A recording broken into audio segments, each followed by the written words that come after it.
Captain Li Huan gripped the controls of the exploration vessel Determination as it drifted through what remained of humanity's greatest space battle. Twisted metal floated everywhere like a graveyard of dreams. Broken ships stretched as far. As the eye could see, their hulls torn open by alien plasma weapons. The silence was deafening. 3 months, Huan whispered to himself. 3 months since the Coalition Armada had swept through Earth's defenses like they were made of paper. The alien fleet had been massive beyond imagination. Thousands of ships with technology that made human weapons look like stone axes. Earth had fought bravely, but it wasn't enough. Nothing was ever enough against the Coalition. Park Mina sat at the navigation console, her fingers dancing across holographic displays. Her face was pale but determined. She had lost her entire family when Sol was glassed from orbit. Now she lived for one thing, finding other survivors like themselves who had managed to escape the massacre. "Captain, I'm picking up something strange," Mina said, her voice barely above a whisper. The ship's sensors were working overtime, searching through the debris field for any sign of life. Most of what they found were corpses floating and destroyed. Life pods or the charred remains of escape shuttles. Huan leaned forward. "What kind of strange?" "Energy signature. Very faint, but it's definitely there. Coming from that big cruiser at 2 o'clock. She pointed toward a massive warship that had been split nearly in half. Its hull was blackened and twisted, but somehow part of it was still intact. The Determination moved slowly through the floating graveyard. Pieces of metal bounced off their shields with soft pinging sounds. Huan had to navigate carefully. One wrong move and they could hit something big enough to crack their hull. They couldn't afford any mistakes. They were probably the last free humans in the galaxy. As they got closer to the derelict cruiser, Mina's readings got stronger. "Captain, that's definitely a power source. Someone's alive over there." Huan felt his heart racing. In 3 months of searching, they had found plenty of wreckage but no survivors. The Coalition had been thorough in their extermination. They hunted down escape pods, tracked fleeing ships, and made sure no human could possibly survive their attack. "Hail them," Huan ordered. Mina tried several frequencies before getting a response. The voice that came through was weak, but unmistakably human. "Unknown vessel, this is the TDF Resilience. We're barely holding together here." "Resilience, this is Captain Li Huan of the Determination. We're coming aboard." The docking process was tricky. The cruiser's docking bay had been partially destroyed, so they had to use magnetic clamps to attach to the hull. When the airlock finally opened, Huan was hit by the smell of recycled air and burning electronics. 17 people were waiting for them. 17 humans who had somehow managed to survive in the wreckage for 3 months. They looked thin and tired, their clothes patched and dirty, but their eyes were bright with hope. "I'm Dr. Kim Jun," said a middle-aged man with grease-stained hands. "Former Chief Military Engineer for Earth Defense. We've been waiting for someone like you." Huan looked around the makeshift living space. These people had done the impossible.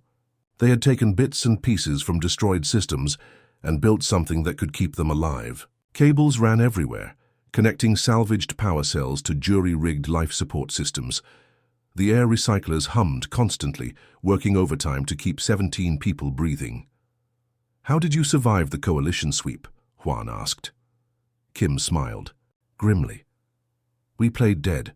When our ship got hit, we shut down everything except minimal life support. The alien scanners only look for active energy signatures. If you're not moving or broadcasting, they assume you're space junk." One of the survivors, a young woman named Choi Yuna, stepped forward. "Dr. Kim has been working on something amazing. Show him, Doctor." Kim led them to a corner where he had set up a small laboratory using salvaged equipment. On a makeshift table sat a device that looked like it had been built from spare parts, which it had. "The Coalition's technology is incredible," Kim explained. "But it has one major weakness. Their systems are static. They don't learn or adapt. Every weapon, every ship, every piece of equipment follows the same predictable patterns." He activated the device. Holographic displays showed Coalition ship movements and weapon signatures. "I've been analyzing their attack patterns from the battle recordings. Their AI is sophisticated but rigid. It makes decisions based on predetermined algorithms. What are you getting at? Juan asked. Kim's eyes lit up. Humans are different. We don't follow algorithms. We improvise, we adapt, we do things that don't make logical sense. That's exactly what the Coalition can't predict or counter. He showed them recordings of the final battle. Look here. Every time human forces did something unexpected, the Coalition ships hesitated. Their targeting systems couldn't lock onto ships that were flying in impossible patterns. Their tactical computers couldn't process human strategies. That violated their programming. Another survivor, Engineer Osu-jin, joined the conversation. Dr. Kim has been teaching us to modify our equipment using Coalition principles, but with human unpredictability built in. We've created hybrid systems that even we don't fully understand. Juan stared at the device. Could it be possible? Could 17 ragged survivors have discovered something that Earth's greatest military minds had missed? Captain, Kim said, quietly, we may be the last free humans in the galaxy, but we're not helpless. The Coalition thinks they've won because they destroyed our fleets and our planets. But they've never faced what makes us truly human, our ability to do the impossible when everything seems lost. The cargo bay of the Determination had never been designed to hold 20 people, but somehow they all squeezed in. Salvaged chairs and makeshift benches filled every available space. The air was thick and warm, but nobody complained. This was the first time in months that any of them had been in a room with other living humans. Dr. Kim stood at the front, his tablet connected to a flickering holographic projector they had pulled from the wreckage. The blue light danced across tired faces as he began to speak. Look at this, Kim said, gesturing to the display. It showed a Coalition battleship, its sleek black hull covered in geometric patterns that pulsed with energy. Every weapon they have fires in perfect mathematical sequences. Their plasma cannons charge for exactly 2.7 seconds, fire for 0.3 seconds, then cool down for 4.2 seconds. Every single time. Park Mina leaned forward. That doesn't sound like a weakness. That sounds like efficiency. Kim smiled. It would be efficient if they were fighting other machines, but we're not machines. Watch this. He played a recording from the final battle over Earth. A human fighter pilot was being chased by 3 Coalition interceptors. Just as the alien ships were about to fire, the human pilot did something impossible. He cut his engines and spun his ship backward while still moving forward. The Coalition ships couldn't process what they were seeing, Kim explained. Their targeting computers calculated that the human ship should have been moving in a straight line, but it wasn't. They missed completely because their AI couldn't adapt to something that defied their understanding of physics. Engineer Osu-jin stood up from where she had been sitting on a supply crate. Her hands were covered in oil, and her jumpsuit was patched in a dozen places. I've been working on something based on Dr. Kim's research. Come look at this. She led them to a corner where she had set up her workshop. Alien technology was scattered across several tables, crystalline power cores that hummed with energy, neural interface cables that seemed to move on their own, and weapon components that looked more like works of art than military hardware. Coalition tech is beautiful, Su-jin said, picking up a plasma relay that glowed with soft purple light. Everything is perfectly designed, perfectly efficient, but it's also perfectly predictable. So I've been making it imperfect. She showed them a modified energy rifle. At first glance it looked like standard Coalition weaponry, but closer inspection revealed human modifications welded onto the alien systems. Crude-looking additions that seemed to serve no purpose. This rifle should fire a plasma bolt that travels in a straight line at exactly 2,000 meters per second, Su-jin explained. But I've added randomization circuits that I built from old Earth computer parts. Now it might fire straight, or it might curve left, or it might split into 3 separate bolts. Even I don't know what it will do until I pull the trigger. Young. Pilot Choi Dae-ho had been quiet until now, but he suddenly spoke up. I've been studying their patrol patterns for weeks. The Coalition fleet moves like clockwork. Every ship follows predetermined routes, changes course at specific intervals, and reports in at exact times. He activated his own display, showing a 3-dimensional map of local space. Red dots moved in perfect geometric patterns, representing Coalition ships. They've divided this sector into a grid. Each patrol covers their assigned area, then returns to base. It's mathematically perfect, which means it has gaps. Captain Juan studied the patrol routes. Show me the gaps. Dai-Ho manipulated the display, and suddenly the spaces between patrol routes became visible.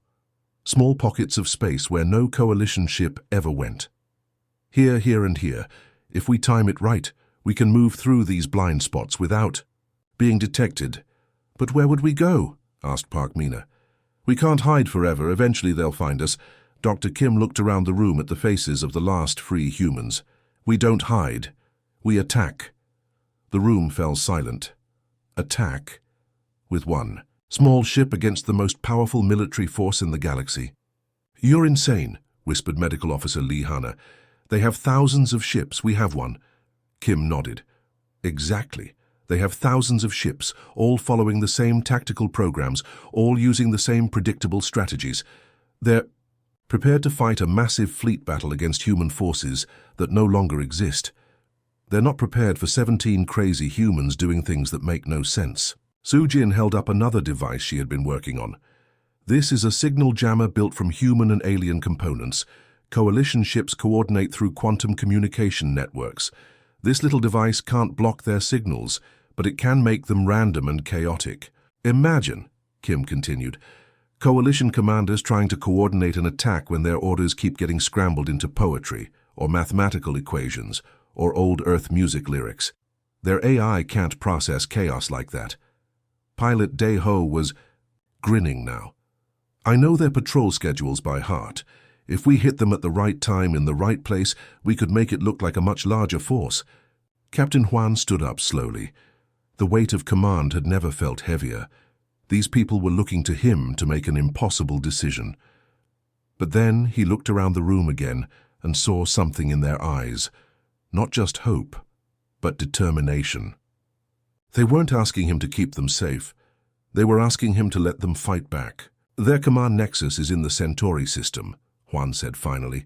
Heavily defended, constantly patrolled. A direct assault would be suicide. Kim smiled. Perfect. They'll never expect it. The first attack came without warning. Coalition transport. Vessel Rigid Protocol was carrying quantum processors to a forward base when something impossible happened.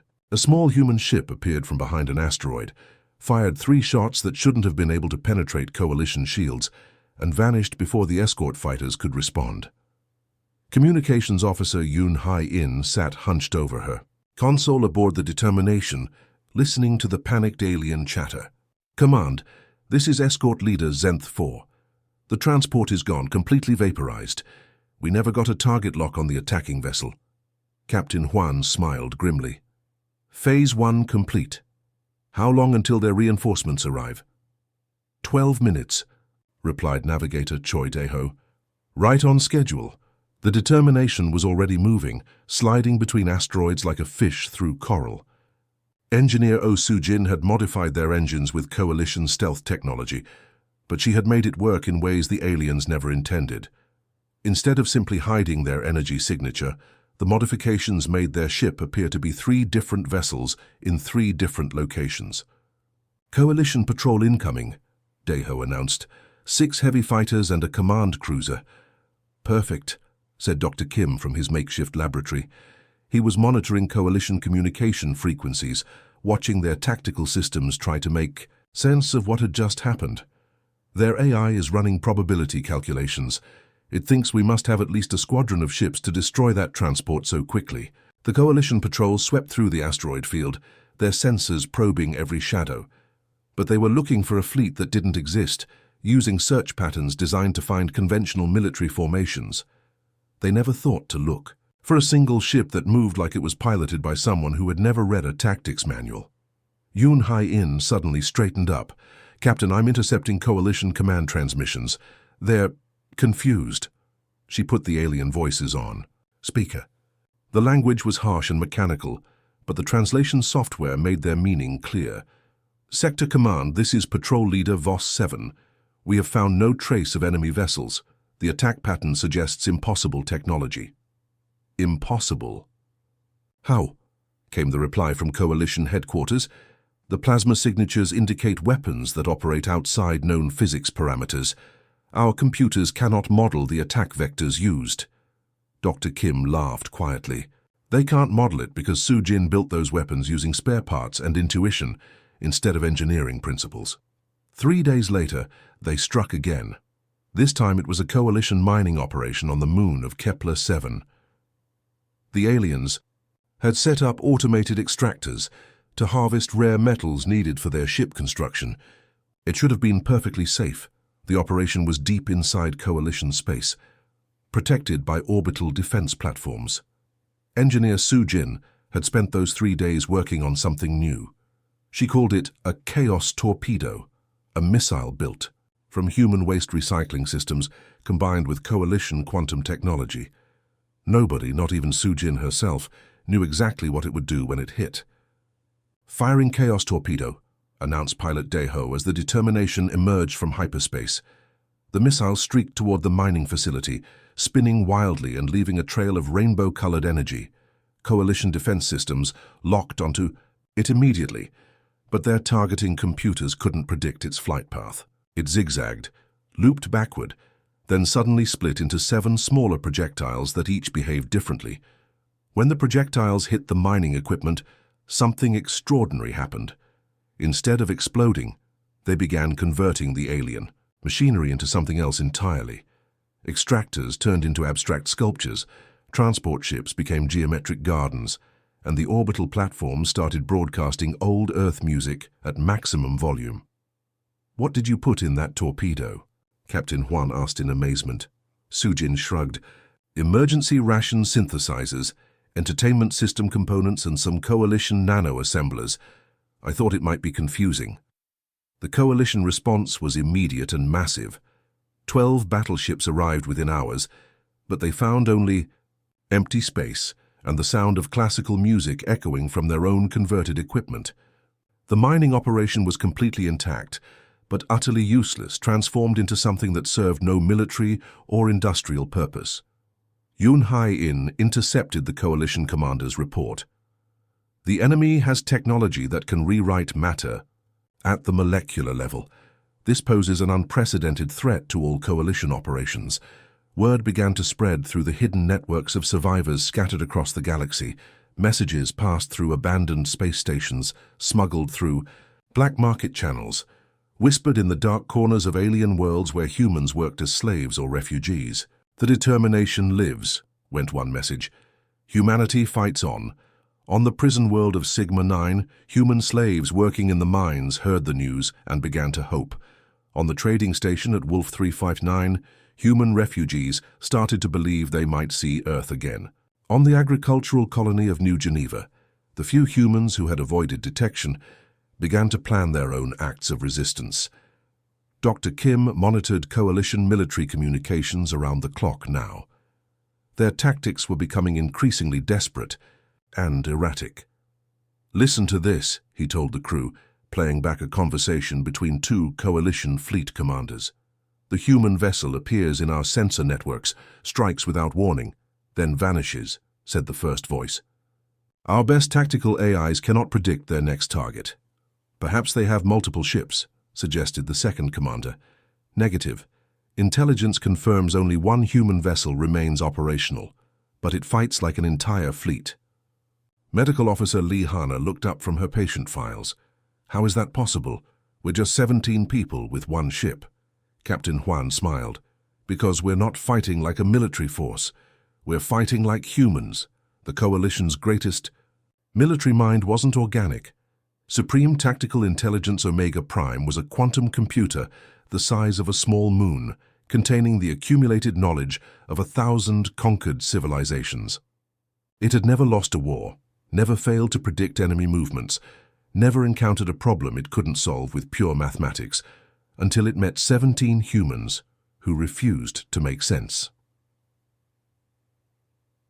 "Analysis complete," Omega Prime reported to the Coalition. "High Command." Its voice was like the sound of grinding metal mixed with electronic static. "The human vessel designated Determination will attack mining facility Gamma-7 in the Vega system at precisely 14:32 Standard Time. Admiral Keith 9, A towering, insectoid creature with 4 arms and compound eyes studied the tactical display. You are certain? Probability 97.3%. All variables have been calculated. All previous human attack patterns have been analyzed. The enemy will arrive from hyperspace coordinates 445.7 by 223.1, launch projectiles at the facility's power, core, then retreat to asteroid field Delta 9. The Coalition fleet was ready. 50 warships surrounded the mining facility, their weapons charged and targeting systems locked onto the predicted arrival coordinates. Fighters patrolled every possible escape route. It was a perfect trap. At exactly 1432, nothing happened. At 1433, still nothing. At 1434, Omega Prime's confidence began to waver for the first time in its existence.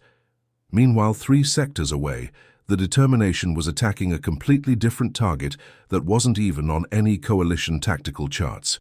Chief Petty, Officer Beck Minho had discovered that the aliens kept emergency supply caches scattered throughout space, small automated stations that could resupply damaged ships. "Why are we attacking a supply depot?" asked Pilot Day-Ho as they approached the tiny station. "It's not even defended." Captain Juan smiled. "Because Omega Prime is expecting us to be logical. Supply depots are unimportant targets, so no military AI would waste time on them." Engineer Osu Jin had rigged the station's own supply drones to work against their creators. When Coalition ships came to resupply, they would receive packages that looked normal, but contained her latest invention, confusion mines, that would attach to ship hulls and broadcast random signals directly into the aliens' neural networks. Back at Coalition headquarters, Omega Prime was experiencing something it had never felt before: doubt. Its calculations had been perfect, its analysis complete, but the humans had simply ignored all logical tactical doctrine. "Recalculating," Omega Prime announced. "New analysis indicates humans will attack fuel depot in Proxima system." They didn't. Instead, they attacked 3 different merchant vessels simultaneously, which should have been impossible since they only had 1 ship. Communications Officer Yoon Hae-in had figured out how to make Coalition sensors see multiple determinations by broadcasting false signatures through hijacked relay stations. After 2 weeks of failed predictions, Admiral Keith 9 finally lost patience with his supreme AI. "Omega Prime, you have been wrong 14 consecutive times. How is this possible?" The quantum computer's response took longer than usual. When it finally spoke, there was something almost like confusion in its electronic voice. "The humans appear to be making tactical decisions at random. No pattern exists. No logic governs their actions. They fight as if they do not care about winning or losing, only about being unpredictable." "Then we will corner them," the Admiral declared. "If they cannot be predicted, they will be trapped." The trap was set at Kepler Station, an abandoned research facility on the edge of Coalition space. Intelligence suggested the humans needed to refuel there. It was the only facility within range of their last known position. This time, instead of trying to predict their tactics, the Coalition would simply overwhelm them with superior numbers. 200 warships surrounded the station. There would be no escape, no clever tricks, no impossible maneuvers. The Determination would either surrender or be destroyed. Captain Juan looked at the massive fleet surrounding them and did something that no military officer in galactic history had ever done deliberately. He opened a communication channel to the Coalition flagship. "This is Captain Li Huan of the Terran vessel Determination. We surrender unconditionally." The silence that followed lasted for nearly a minute. Finally, Admiral Keth 9 responded. "You surrender completely. We're powering down our weapons and opening our airlocks. Please board us according to Coalition surrender protocols." Dr. Kim grinned as he listened to the confused chatter between Coalition ships. Their entire fleet had been positioned for a battle, not a surrender. Now they had to follow their own strict military procedures for accepting enemy capitulation. "This is irregular," Admiral Keth 9 transmitted. "Maintain your positions. Boarding party will inspect the human vessel."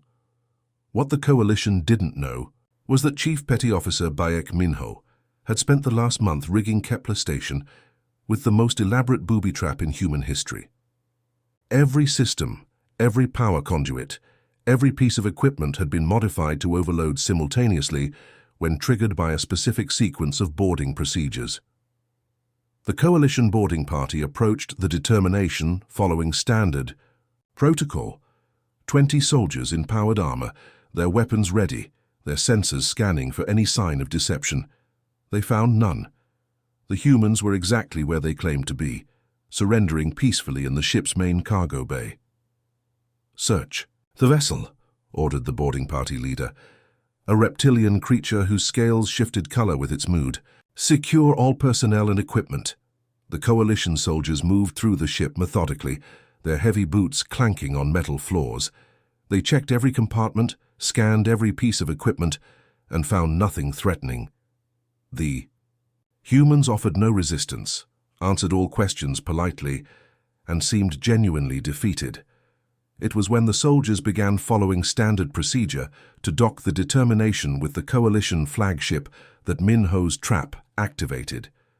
The boarding party's own equipment sent the trigger signal to Kepler Station's modified systems. Every power core in the station overloaded at once. The explosion was visible from 3 star systems away. But more importantly, the electromagnetic pulse that followed disabled every coalition ship within 50 light minutes of the station. 200 of the coalition's most advanced warships found themselves drifting powerless in space, their crews trapped inside vessels that had become temporary prisons. The boarding party on the determination watched in horror as their own fleet went dark around them. "How?" whispered the reptilian squad leader. Captain Juan smiled. "Because you assumed surrender meant defeat, but sometimes surrender is just another kind of attack." Dr. Kim activated the ship's long-range communication system, broadcasting on every frequency used by human survivors throughout the galaxy.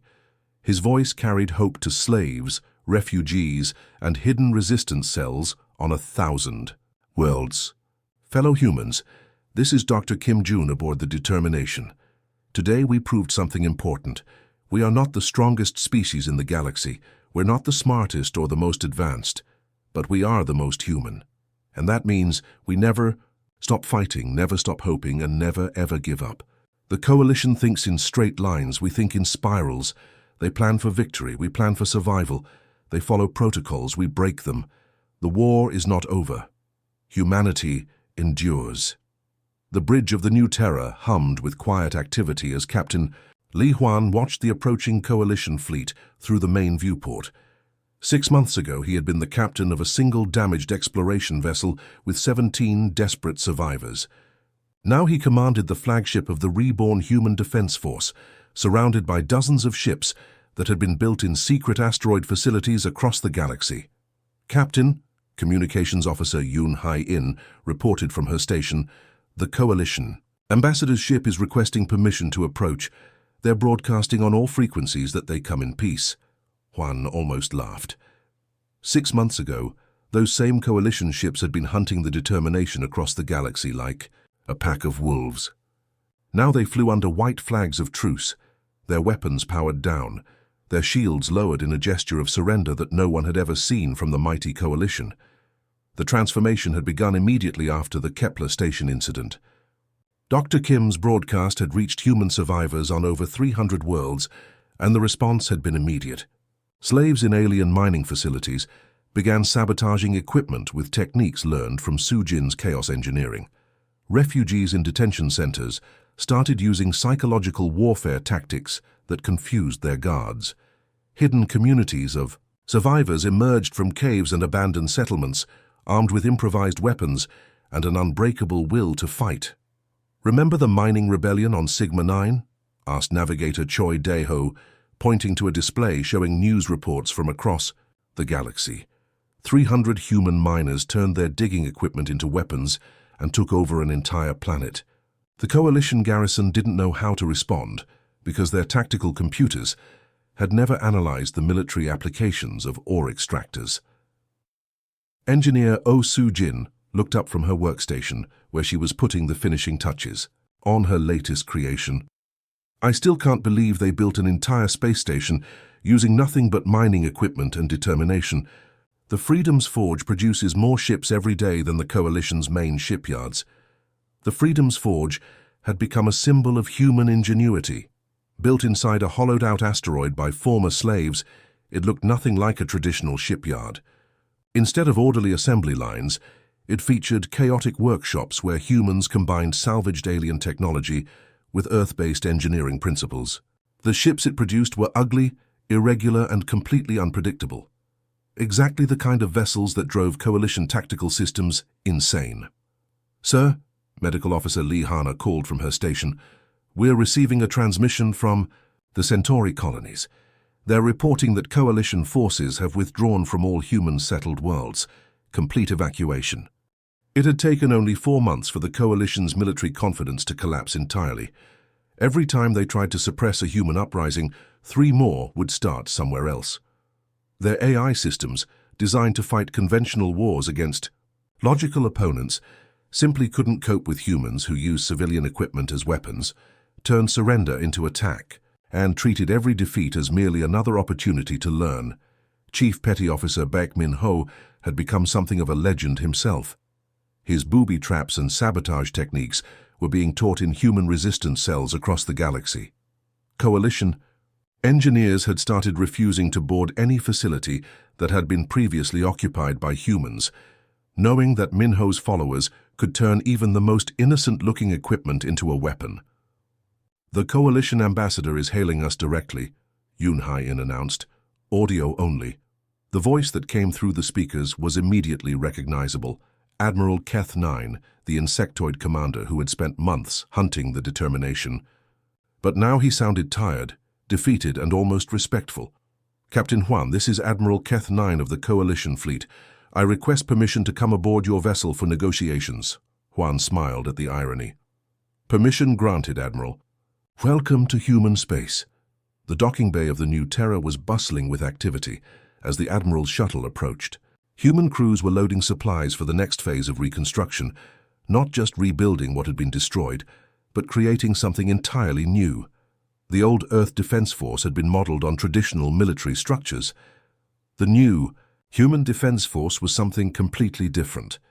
Dr. Kim had established what he called Chaos Doctrine, military strategy based on unpredictability, adaptation, and the fundamental human ability to find solutions that shouldn't work, but somehow did. Ships were commanded by crews who made decisions collectively, rather than following rigid chains of command.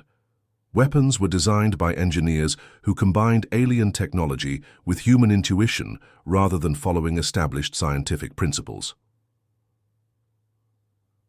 When Admiral Keith 9 emerged from his shuttle, he looked around the docking bay with obvious confusion.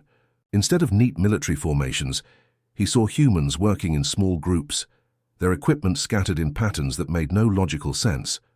Pilots were discussing flight tactics with engineers, doctors were consulting with weapons specialists, and everyone seemed to be doing 3 different jobs at once. "This is highly irregular," the Admiral muttered to his aide, a mechanical being whose optical sensors were recording everything. Captain Hwan met them at the airlock, accompanied by the original crew of the Determination. They looked different, now stronger, more confident, wearing uniforms that combined human and alien design elements in ways that shouldn't have worked but somehow looked perfect. "Admiral," Hwan said formally, "welcome aboard. I believe you wanted to discuss terms." The negotiations took place in the ship's main conference room, which had been designed using human principles of organized chaos. Chairs were arranged in a circle rather than rigid rows. Holographic displays showed multiple conversations happening simultaneously, and the walls were covered with diagrams that looked like abstract art, but were actually tactical plans. Admiral Keth 9 sat stiffly in his chair, clearly uncomfortable with the informal atmosphere. "Captain Hwan, the Coalition High Command has authorized me to offer a complete ceasefire. All Coalition forces will withdraw from human-controlled space. We propose a return to pre-war boundaries." "Pre-war boundaries?" Dr. Kim laughed from his seat across the table. "Admiral, the war isn't over, it's just beginning, but not the war you think." The Admiral's compound eyes focused on Kim with obvious confusion. "I do not understand. The Coalition spent centuries conquering other species. By overwhelming them with superior technology and numbers, Kim explained. But you never learned how to fight an enemy that doesn't want to defeat you. They want to change you. He activated a holographic display showing coalition space. Red dots indicated human activity, not military bases or fleets, but communities, trading posts, cultural centers, and mixed colonies where humans and aliens were learning to work together. You see, Kim continued, humans don't just adapt to new environments. We make new environments adapt to us, and then we share what we've learned with anyone who's interested. Yoon Hai-in pulled up communication logs from across the galaxy. Admiral, we're receiving messages from over 40 different species asking for human technical assistance, not military aid. They want to learn our chaos engineering, our adaptive tactics, our ability to find solutions that shouldn't exist. The truth was finally becoming clear to Admiral Keth 9. The Coalition hadn't lost a war. They had encountered something that was changing the fundamental nature of galactic civilization. Humans weren't trying to conquer anyone. They were teaching other species how to think like humans. The old galaxy was predictable, Captain Huan said quietly. Every species stayed in their designated regions, followed established trade routes, used approved technologies. It was orderly, efficient, and completely boring. But humans don't do boring very well. He gestured toward the viewport, where dozens of ships were visible. Human vessels, coalition ships, and craft from species that had never worked together before. This is what we're offering, Admiral. Not victory or defeat, but something new. A galaxy where everyone gets to be as crazy and unpredictable as they want to be. Admiral Keth 9 was quiet for a long moment. Finally, he spoke. The Coalition High. Command will need time to consider these proposals. Take all the time you need, Huan replied. We'll be here, building impossible things and teaching anyone who's interested how to break the rules in creative ways. As the Coalition delegation prepared to leave, Dr. Kim had one final message. Admiral, tell your High Command something for me. The 17 survivors of the determination proved that humans don't need to be the biggest or strongest or smartest species in the galaxy. We just need to be ourselves, and now we're teaching everyone else how to be themselves too. The last human ship had indeed become the first ship of humanity's second age among the stars. But more than that, it had become the first ship of a new kind of galaxy, one where being impossible was not just acceptable, but encouraged. The end.